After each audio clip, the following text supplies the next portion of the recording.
Hey, so honestly, I just want to talk about the Guardians game last night, but let's dive into this week's headlines and give you some insight as to why mortgage rates moved up this week. Hey, welcome to this week's Mortgage Minutes with Mitch. I'm Mitch Jenkins, Senior Loan Officer with Your Home Financial. So what an unbelievable game last night. Just reminds you, what it's like to be a sports fan and why we Cleveland fans put ourselves through what we do. So it's exciting moments like last night. But moving on to mortgage news, that's why you're here. Let's talk about the main mover this week, and that was actually retail sales. So retail sales came in showing up 0.4% for September, and the core retail sales were up 0.7%. Now, we were only expecting both of those numbers to be up 0.3%, so they exceeded expectations, showing the resilience of the consumer and the strength of the market, right? Well, not exactly. It should be good news for the economy, but it's actually inflationary when retail sales are that high, which caused the bond market, and thus mortgage rates, to actually get worse. That's the big red bar you're seeing here highlighted.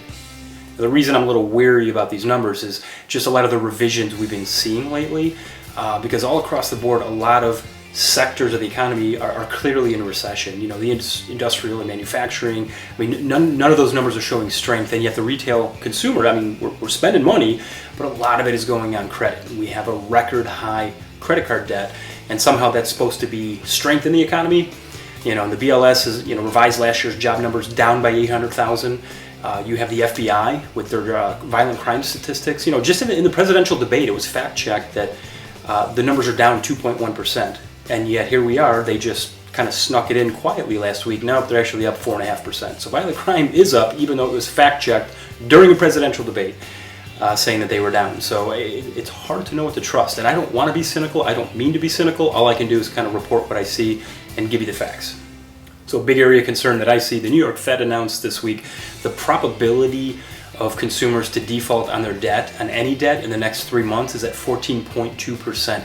That's the highest it's been since April of 2020. That's when we were at the peak of COVID hysteria. And then on top of that, the student loans that were in deferment for most of COVID, they became due last October, but there was a 12-month grace period.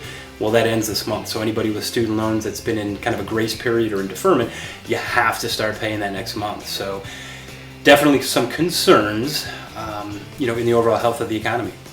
Now, on a positive note, mortgage rates are actually down over a full percent from where they were this time last year. So you got to have that perspective. Now, the next Fed meeting is November 7th, and there's obviously some huge news to come out between now and then. One of them being the Bureau of Labor Statistics job reports. We're going to have personal consumption expenditures, the Fed's favorite measure of inflation, and the election. So definitely a lot to watch, and I'll keep you up to date.